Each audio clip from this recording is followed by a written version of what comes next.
Morning to my dear students. Vector algebra के successful completion के बाद आज 3 डायमेंशनल ज्योमेट्री स्टार्ट करने जा रही हूं। आपकी जर्नी चैप्टर 1 से चैप्टर 10 तक मस्त रही। आप बहुत कुछ सीखे, आपके रेगुलर होमवर्क आते रहे जो मुझे सेटिस्फाई करता रहा और मैं और पढ़ाने के लिए और फुल एनर्जी के साथ पढ़ाने के लिए तैयार हूं। आज हम लोग 3 डायमेंशनल ज्योमेट्री पढ़ रहे हैं। नाम है 3 डायमेंशनल ज्योमेट्री, मींस 3 डायमेंशन की बात हो रही है, प्लेन की बातचीत नहीं हो रही है। बोर्ड एक प्लेन है, एक्स वाई प्लेन या वाई जेड प्लेन या एक्स जेड प्लेन। आज हम लोग बातचीत कर रहे हैं 3 डायमेंशन मतलब स्पेस की बातचीत। समझिएगा, ये एक्स एक्सिस है, ये वाई एक्सिस है और ये जेड एक्सिस है। अगर 3 डायमेंशनल ज्योमेट्री की बात करूं तो ये आई कैप है, ये जे कैप है और ये के कैप है। ये एक्स एक्सिस है, ये वाई एक्सिस है और ये जेड एक्सिस है। आप जानते हैं इस एक्सिस पर मुझे कोई पॉइंट लेना है तो कैसे लेंगे। मान लीजिए मैं एक्स एक्सिस पर कोई पॉइंट ले रही हूं तो ए, वाई एक्सिस पर कोई पॉइंट ले रही हूं बी और जेड एक्सिस पर कोई पॉइंट ले रही हूं सी। 3 डायमेंशन यानी एक्स कोऑर्डिनेट, वाई कोऑर्डिनेट और जेड कोऑर्डिनेट होंगे। अगर एक्स एक्सिस पर कोई पॉइंट लेना है तो y कोऑर्डिनेट 0 और z कोऑर्डिनेट 0 होगा। अगर y एक्सिस पर कोई पॉइंट लेना है तो सिर्फ y कोऑर्डिनेट होगा, x z 0 होगा। अगर z एक्सिस पर कोई पॉइंट लेना है तो केवल z कोऑर्डिनेट होगा, बाकी तीनों 0 होगा। इट मींस अगर मैं नोट की बातचीत करूं, नोट के बारे में बताऊं तो पहला पॉइंट है any point on x axis. अगर कोई पॉइंट लेना है तो ऐसा होगा। अगर हमें वाई एक्सिस पर कोई पॉइंट लेना है तो ऐसा होगा और अगर हमें जेड एक्सिस पर कोई पॉइंट लेना होगा तो ऐसा होगा। ये एक्स एक्सिस, ये वाई एक्सिस और ये जेड एक्सिस। एक बात पूछी जाती है, equation of x y plane क्या होता है, equation of y z plane क्या होता है, equation of x z plane क्या होता है। प्यारे बच्चे समझिएगा, अगर एक्स एक्सिस पर कोई पॉइंट था तो केवल एक्स था, बाकी दोनों 0। वाई एक्सिस पर कोई पॉइंट है तो केवल वाई है, बाकी दोनों 0। जेड एक्सिस पर कोई पॉइंट है तो केवल जेड है, बाकी दोनों 0। इसलिए अगर एक्स वाई प्लेन यानी इस प्लेन में कोई बातचीत होगी तो केवल एक्स और वाई होगा, जेड कोऑर्डिनेट 0 होगा। अगर वाई जेड प्लेन की बात करूं तो एक्स 0 होगा, एक्स जेड प्लेन की बात करूं तो वाई 0 होगा। स्टेट बोर्ड 2018 में एक क्वेश्चन पूछी थी, equation of y z plane. पहला ऑप्शन था x बराबर 0, दूसरा ऑप्शन था y बराबर 0 और तीसरा ऑप्शन था z इक्वल टू 0। तो हमें बी ऑप्शन करेक्ट करना था, x equal to 0। Fourth option था नन। ये तो इंट्रोडक्शन था। इसमें टॉपिक कितने पढ़ने हैं, इसका वेटेज क्या है। अगर मैं बात करूं इसके वेटेज की तो अगर 12th बोर्ड की बात कर लूं तो 11 मार्क्स आउट ऑफ 100 पूछे जाते हैं। इट मींस अगर आप सीबीएसई दे रहे हैं, 80 मार्क्स का पेपर है तो 9 मार्क्स का पूछा जाएगा आउट ऑफ 80। अगर एनडीए की बात कर लें तो 3 से 4 क्वेश्चन पूछे जाते हैं आउट ऑफ 120। अगर जेई मेन की बात कर लें, जेई मेन की, तो कभी एक क्वेश्चन नहीं तो 2 क्वेश्चन पूछे जाते हैं। जेई एडवांस की बात करें तो 2 या 3 या 4 क्वेश्चन भी पूछ लिए जाते हैं। मेंस में 1 से 2 वेक्टर और 3D मिला के 3 क्वेश्चन, वेक्टर एंड 3D मिला के 3 क्वेश्चन। अगर मेन में 1 तो एडवांस में 2, मेन में 2 तो एडवांस में 1, इस तरीके से पूछे जाते हैं। अब इसका कुछ फिक्स नहीं है, ये कभी भी कितने भी क्वेश्चन पूछ सकते हैं। मोस्टली 2 या 3 क्वेश्चन पूछे जाते हैं। अगर मैं टॉपिक्स की बात करूं, कौन कौन से टॉपिक कवर होने हैं, तो सबसे पहला ये 3D ज्योमेट्री क्लास 11th में पढ़ना था। ये सारे पॉइंट क्लास 11th के हैं। और भी कुछ था जैसे distance formula, section formula, mid point formula, और ये इतना 3D ज्योमेट्री क्लास 11th का है। तो 11th revision of 3D geometry class 11th को रिवाइज करूंगी, 10 से 15 मिनट लगेंगे। 3 क्वेश्चन सिर्फ करवा दूंगी जो बोर्ड फ्रीक्वेंटली पूछती है क्लास 11th से। Second, direction ratio and direction cosines of line. आप ये टॉपिक वेक्टर में बहुत अच्छे से पढ़ चुके हैं, लेकिन 3 डायमेंशनल ज्योमेट्री में मैं फिर पढ़ाऊंगी क्योंकि ये बहुत इंपॉर्टेंट है। तीसरा पॉइंट, लाइन। लाइन में सब मिला के 4 टॉपिक हैं।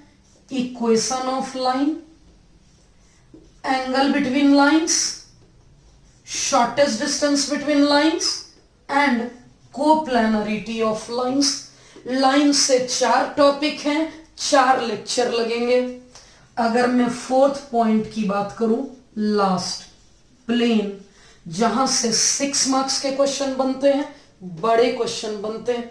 इसमें 1-2 टॉपिक नहीं है, सब मिला के 11 टॉपिक हैं।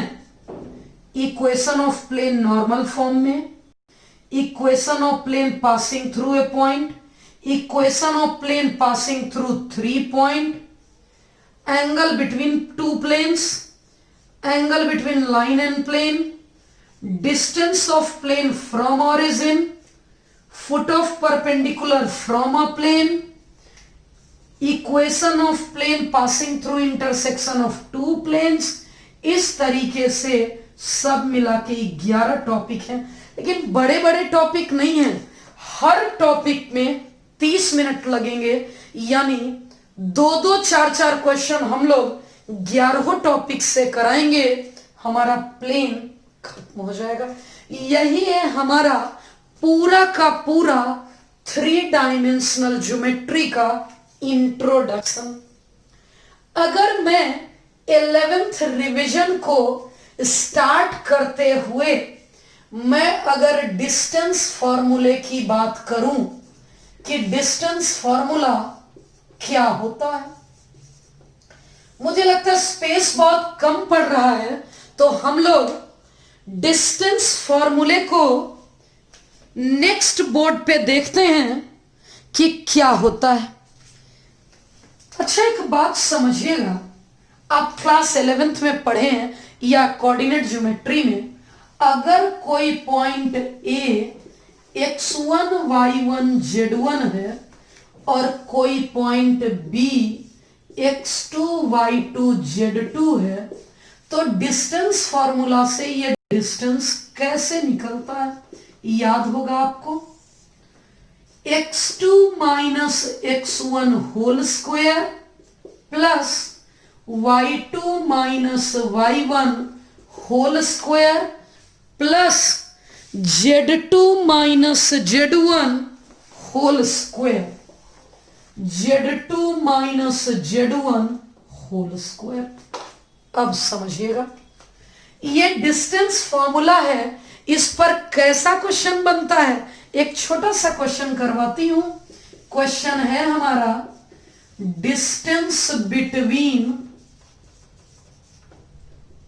P437 and Q1-1 इज, और चार ऑप्शन दिया हुआ है 13, 15, 12 और 5।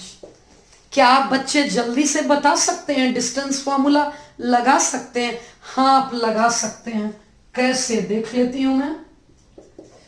PQ होगा, पहले मैं फॉर्मूला लिख लेती हूं, x2 minus x1 whole square, y2 minus y1 whole square, z2 minus z1 whole square.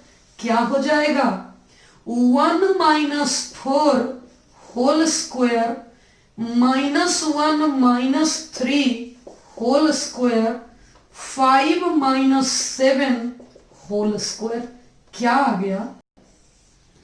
1 minus 4 minus 3 का स्क्वायर माइनस 4 का स्क्वायर और माइनस 2 का स्क्वायर 4, और यहां हमारा लास्ट ऑप्शन नन था।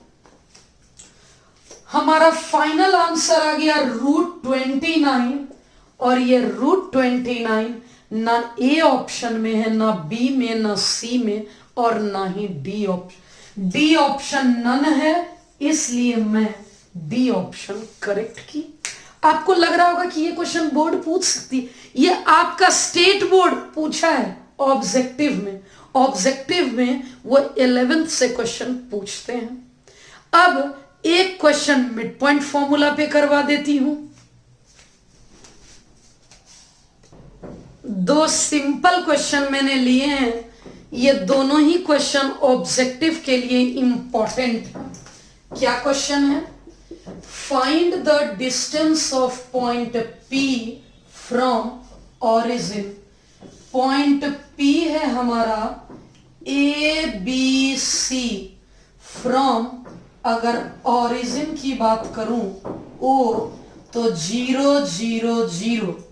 डिस्टेंस PO हम लोग निकालेंगे तो डिस्टेंस फॉर्मूला कहता है √under x2 minus x1 whole square y2 minus y1 whole square z2 minus z1 whole square. क्या हो जाएगा? a minus 0 whole square b minus 0 whole square plus c minus 0 whole square. Ultimately हमारा कौन सा option correct हो गया? a square plus b square plus c square answer होगा, और अगर देखा जाए तो यहां डी ऑप्शन करेक्ट हो गया। √Under a square plus b square plus c square, हमारा डी ऑप्शन टोटली करेक्ट हो चुका। कम टू दिस वन, क्या है? The distance of the point from x axis. अच्छे से समझते हैं, कोई पॉइंट है A, इसकी दूरी चाहिए एक्स एक्सिस से। एक्स एक्सिस से इस पॉइंट की दूरी। आपको एक बात याद दिलाती हूं, मान लेते हैं 2 डायमेंशनल ज्योमेट्री में अगर कोई पॉइंट x की वैल्यू 2, y की वैल्यू 3 थी, इसका मतलब ये दूरी 2 है, इसका मतलब ये दूरी 3 है। अगर मुझसे इस पॉइंट की दूरी कही जा रही है तो क्या इसका कोऑर्डिनेट 2 0 होता है? मींस एक्स एक्सिस पर इसके सामने x कोऑर्डिनेट सेम होगा, बाकी 0 होगा। अगर मैं इसके सामने x एक्सिस की बात कर लूं Q, तो x कोऑर्डिनेट सेम होगा, बाकी दोनों 0। मैंने आप बच्चों को पढ़ा रखा है, any point on x axis y and z coordinate 0। अब डिस्टेंस फॉर्मूला निकाल लेती हूं। क्या हो जाएगा? मैं डिस्टेंस AQ की बात करती हूं डिस्टेंस ए क्यू होगा हमारा x2 minus x1 whole square, y2 minus y1 whole square, z2 minus z1 whole square. क्या हो जाएगा आंसर? हमारा आंसर हो गया ये 0, 4 का स्क्वायर 16 और 5 का स्क्वायर 25।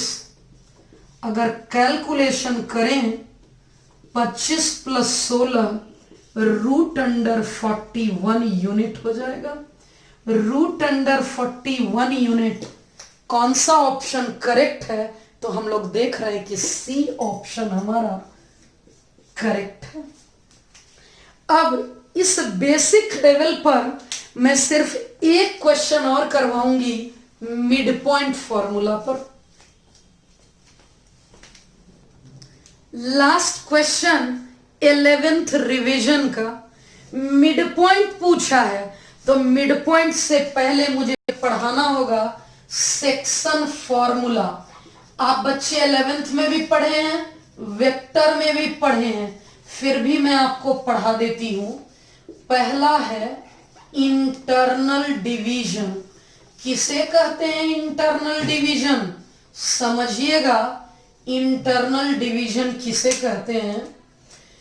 अगर हमारा ये पॉइंट ए है, यहां पॉइंट बी है, x1 y1 z1 है और यहां B point x2 y2 z2 है।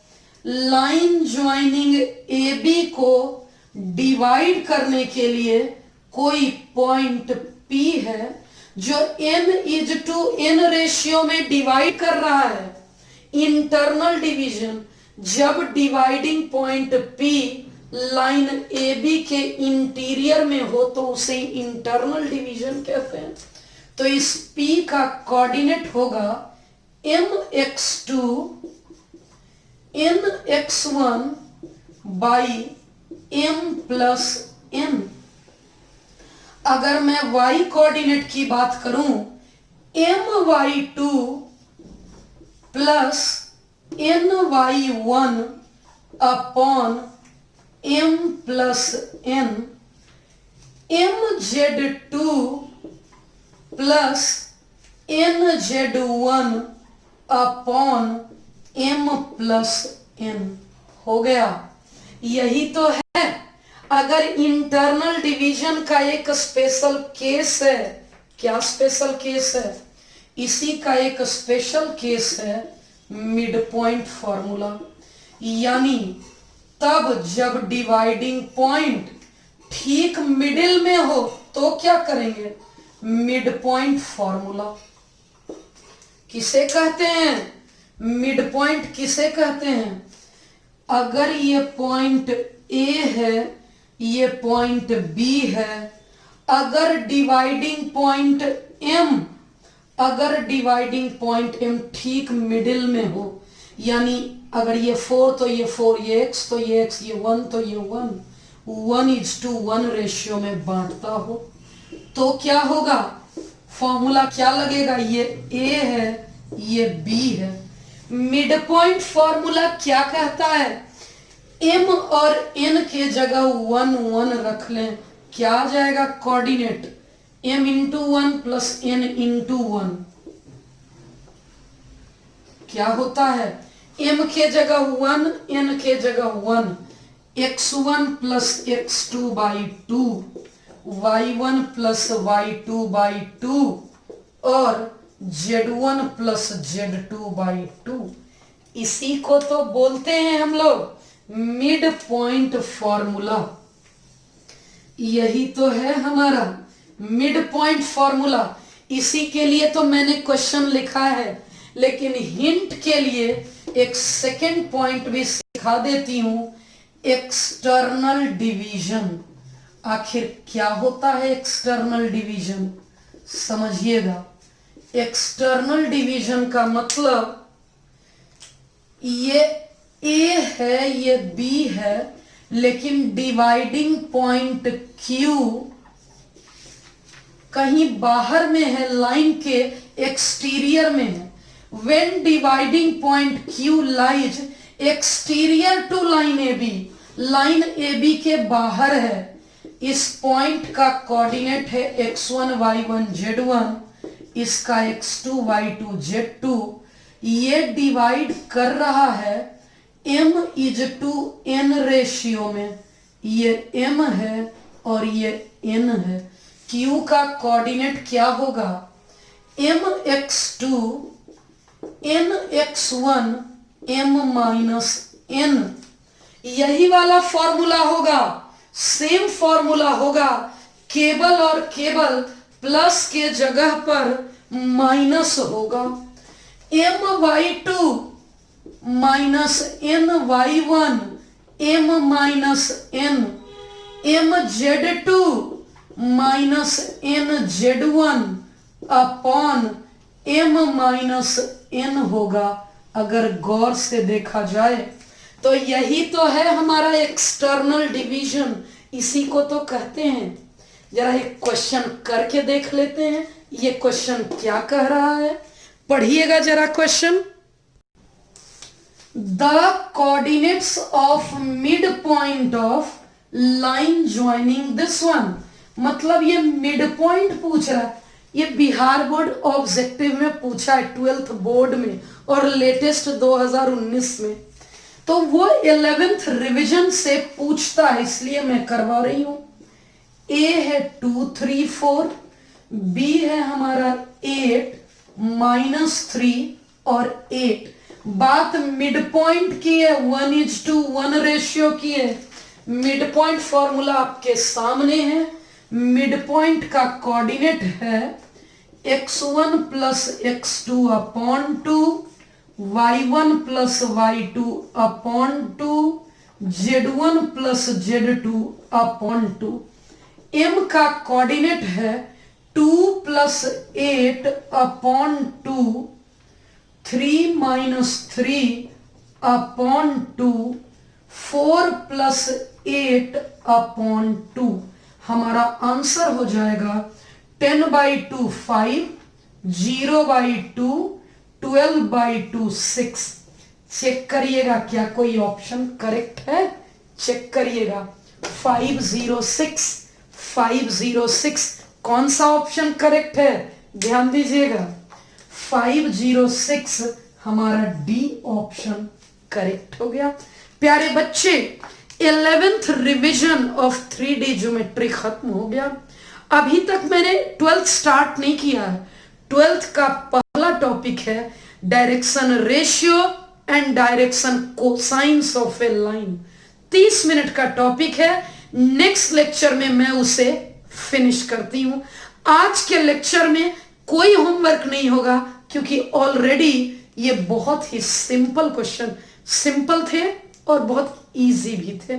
Thank you.